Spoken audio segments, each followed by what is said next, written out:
மயிலோட நிலைமைய நினச்சா நமக்கே பாவமா தான் இருக்கு. அந்த பொண்ணு என்ன பண்ண போது இப்படி தனியா வந்து மாட்டிக்கிட்டு அப்படின்னு அந்த காட்சிகள பார்க்கும்போது நமக்கு ஒரு பதட்டமும், அதே நேரத்தில ஒரு சின்ன அச்ச உணர்வும் இருக்கு. ஏன்னா, அந்த பொண்ணுக்கு எதுவும் நடந்துறக்கூடாது அப்படிங்கிற ஒரு பதட்டம் நமக்குள்ள இருக்க தான் செய்யுது. ஏன்னா, அது வந்து ஒரு விவரம் அறியாம அது கொஞ்சம் கூட பின்னாடி என்ன நடக்க போது, இவன நம்பி போறோமா அப்படிங்கிற ஒரு துளி அளவு கூட சிந்தனை இல்லாம கண்மூடித்தனமா அந்த காதல்ங்கிற பேர்ல அவங்க போயிட்டாங்க. அப்ப அங்க பார்த்தா அந்த தினேஷ் வந்து படுபயங்கரமா சில பிளான்லாம் போடுதாங்க. அதெல்லாம் நினைக்கும்போது என்னடா இப்படிலாமா யோசிப்பீங்க? அதாவது தேவைக்காக அந்த பொண்ணை பயன்படுத்திட்டு அதே நேரத்தில் அந்த பொண்ணு கொண்டு வரக்கூடிய நகை எல்லாத்தையும் சுருட்டிக்கிட்டு அந்த பொண்ணை எங்கேயோ தள்ளி விட்டுறணும் அப்படிங்கிற மாதிரி இந்த தினேஷ் வந்து ஒரு குரூர மனநிலையில் இருந்துக்கிட்டு இருக்காப்புல. அப்போ அந்த மனநிலையை கொஞ்சம் கூட யோசிக்கவே இல்லை இந்த மயில் வந்து. அப்போ ஒருத்தர் வந்து எடுத்து சொல்கிறாரு, ஏம்மா நீ இங்கேருந்து போயிரு, இவங்க சரி கிடையாது அப்படின்னு சொல்கிறாங்க. உங்களுக்கு என்ன தெரியும்னா அந்த ஆளை பிடிச்சி மயில் திட்டுறாங்க. அப்போ இங்கே வந்து ஒருத்தருக்கு கெட்டு போகணுன்னு ஒரு நேரம் இருந்து வைங்களேன், அப்போ அந்த இடத்துல வந்து யார் என்ன சொன்னாலும் அது கேட்காது, மண்டைக்கு ஏறவும் ஏறாது.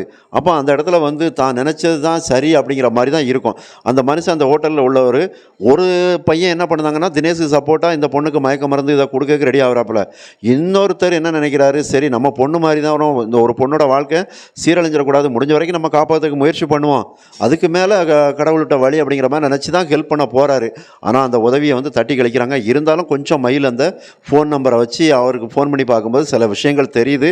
இருந்தாலும் அது உண்மையாக இருக்குமா பொய்யா இருக்குமா அப்படிங்கிற ஒரு சந்தேகம் வருது. அப்போ இந்த விஷயத்தை வந்து என்ன பண்ணுவாங்க மயில் வந்து அவங்ககிட்ட தினேஷ்டே கேட்கறதுக்கு ட்ரை பண்ணுவாங்க. இல்லை அப்படின்னா தினேஷே இந்த மயிலை பிடிச்சி அடிக்கக்கூடிய ஒரு வாய்ப்பு இருக்குது.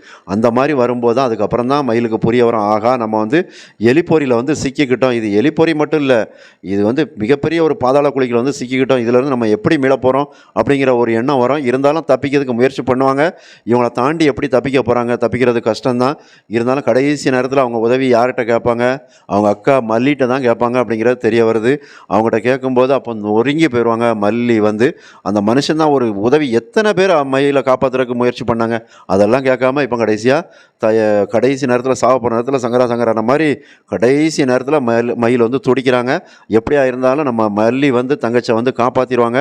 அதே நேரத்தில் தினேஷை தூக்கி ஜெயிலில் போட்டால் தான் நல்லாயிருக்கும். அப்போ அதுக்கப்புறம் அந்த நகைலாம் என்ன ஆகும், நகையை கைப்பற்றினா நல்லாயிருக்கும், நாகு தப்பிச்சுக்குவாங்க. இல்லை அப்படின்னா இவனை வித்துட்டானவள தான் பெரிய சிக்கலாயிரும். மறக்காமல் சப்ஸ்கிரைப் பண்ணுங்கள், கமெண்ட் பண்ணுங்கள். நன்றி.